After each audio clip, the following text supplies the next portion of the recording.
Ladies and gentlemen, good afternoon. You see, two institutions here this afternoon mean quite a lot to me. The CDF, because at the time, Kenny Anthony was the Prime Minister, and he sent me to the inaugural meeting of the CDF in Jamaica. It happened in Jamaica. That's where it started. And I was there representing St. Lucia, together with Prime Minister Owen Arthur and a few other Prime Ministers. And I made the error of trying to make a contribution. And Owen Arthur said to me, when ministers of tourism are places, they keep quiet. What he was saying to me is, don't open my mouth when prime ministers are speaking. So I duly noted, I sat, and when I left the room, Owen Arthur came to me and he said to me, man, you must understand, you ain't get there yet. Look at it, Owen, no. I really want to pay tribute to Owen, because Owen helped me to be where I am today, that one day I would be a prime minister.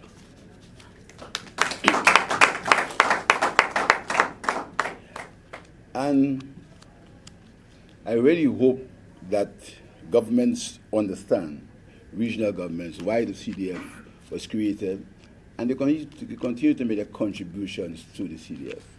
It's a very important institution, very important body within the whole CARICOM infrastructure.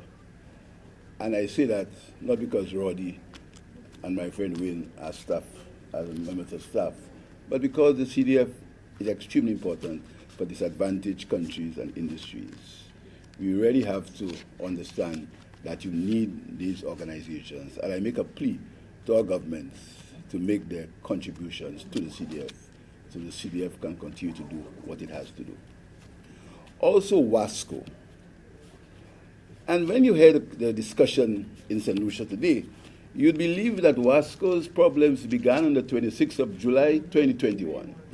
St. Lucia always had an abundance of water. Things were flowing. There was water in every pipe. There was water everywhere. And suddenly, on the 26th of July, there's no more water. All in a sudden, so many things in St. Lucia began on the 26th of July. So many things began on the 26th of July, 2021. Crime began, gangs began, 26th of July. But I really want to tell you that WASCO has been under pressure for a long, long time. And I really want to make an apology for WASCO, and also make an apology for the staff of WASCO, who I know work very hard and make tremendous sacrifice to bring water to the people of St. Lucia. I really want to thank them, because I understand, and I hear what people say about them when they pass. And I hear when they go to fix a pipe, what people say about them. And I really want to see that WASCO, under the circumstances, is trying its best. WASCO, what we need right in St. Lucia, we have to look at WASCO as an entity that delivers a public good but has to survive. And we have to be very honest about it and see where WASCO is going. So there was an attempt before to make WASCO become a corporate entity. That was thrown out of the window for reasons that you know best. But we have to look at WASCO and look at the reality, and as Zilda says, from 1993. 1990 was long before 2021. Look at the reality that exists and the investment that we need to put in WASCO so that WASCO can serve the needs of the people of St. Lucia. And when we speak about WASCO, we never remember how this country's infrastructure is growing.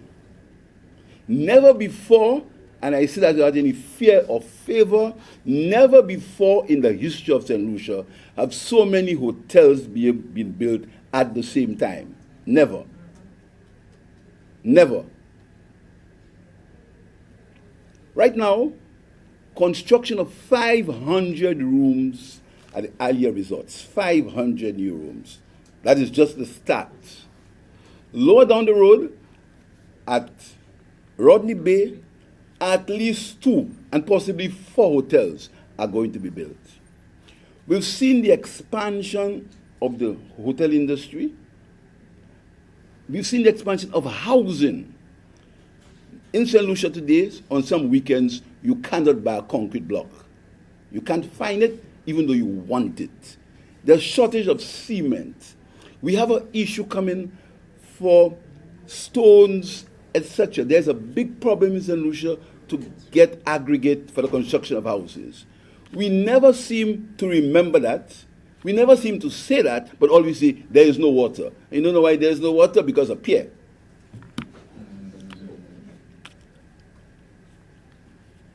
But I really want the public of St. Lucia, around the noise, around the talk shows and the noise, to look at the reality and say to me, if there is a plant that has been there for ages, that has not done any meaningful rehabilitation, if there was a dam that ought to be desilted and has not been desilted after we've spent all the money, and you can't blame WASCO staff for that. If that circumstance exists, why we have issues with water? And you know, in the season that's coming up, we really need to get real with the facts as they exist. There is too much fluff and bluff going on in this country without any real understanding or truthfulness about the real situation. WASCO, and soon from now, other utility companies will have the same issue. This country's infrastructure is growing at a rate, and the production and delivery of water, etc., is not growing at that rate because the investment that has to be done there is not being done. I remember the senior minister making a point about the cost of water, and he's talking about the price of a bear, and he'd broken the Virgin's arm. That was a major project. That was a major talk show. And look at King talking about bear. Deliberate. What he was saying, and now he can speak to himself much better than me, he doesn't stutter. What he was saying for himself is that the cost of water, he was comparing it to the price of a bear. Very simple. And that was a major catastrophe, major problem. King was this and that. You know, but these are the things that we make issue with deliberately for selfish reasons. Deliberately. But this government, we invest, apart from what you're doing today, we invest $1.2 million in WASCO every month, and that has started from I think January this year.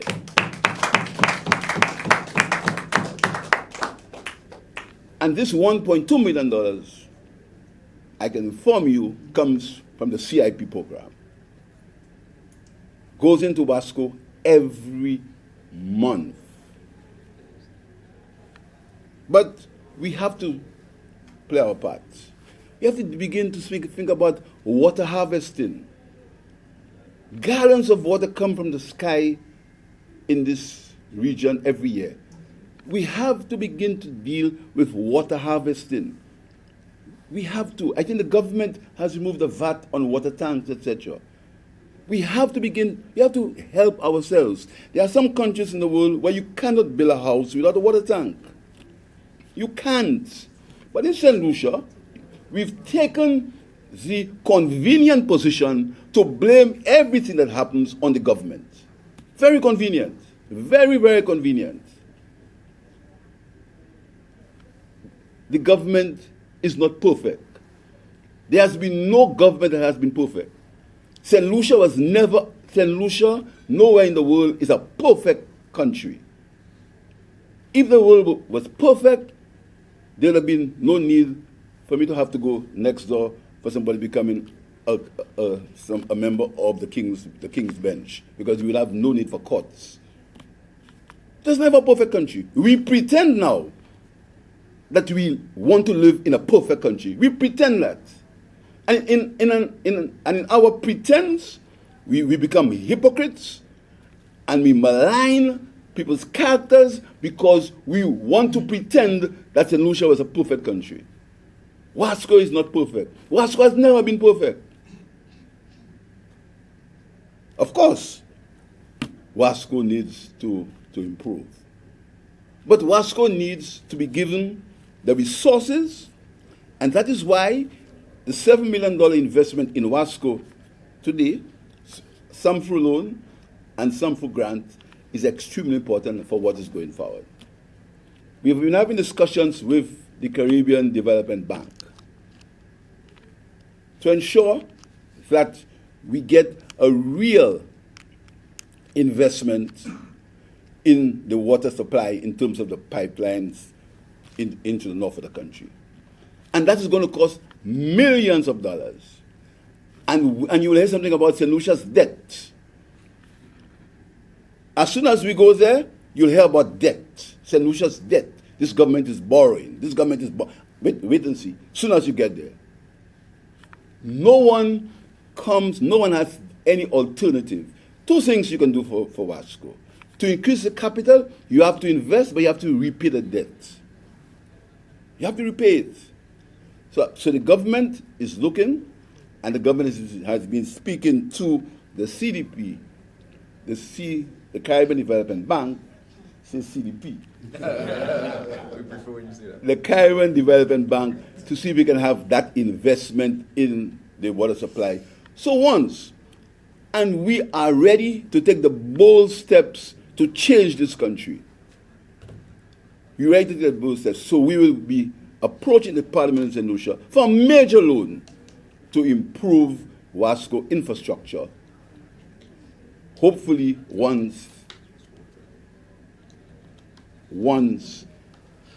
so that we can improve the water situation in St. Lucia. So I really want to thank the people of WASCO. I want to thank the CDF. I want to thank the CDF for investing in St. Lucia. And also the idea that water is life, but water must benefit people. The people of this country need water, and the people of Prague need water. The people of Prague need water. Sometimes we forget the real people. We forget where they are.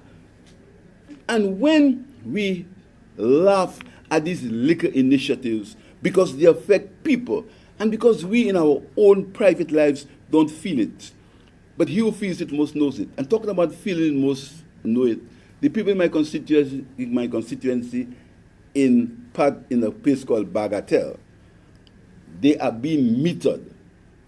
And the member from Microsoft made a point about pride. You will not believe how Microsoft North, this Microsoft in my mind. The member from Miko North made a point about pride. You will not believe the pride in these people that we call them people, and we say they're crime-ridden. How happy they are to get their own meter, to pay for their water. You understand? So when we castigate communities, because you want to castigate the parliamentary rep, so you castigate communities, these people are real people. They have the same aspirations, they have the same hopes for themselves and for their children. And it's only a small minority that are creating problems. So I will continue to see that the business of WASCO is to produce water, and the business of the police is to control crime. And my job is not to go and fix any pipe. My job is to make the resources available through the cabinet and for my colleagues and for institutions like the CDF to make WASCO function. That's right. The same way, my job as Minister of National Security is to put no gun on my back and go in the streets. My job is to make the resources available to the police within the fiscal constraints of this government so the police can go out and do their work. That's right. similar to my job for WASCO. So I want to thank the CDF.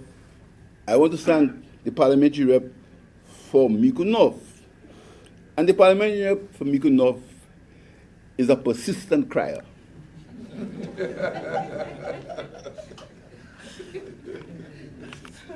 As I came to sit there with him, he cried in my ears already.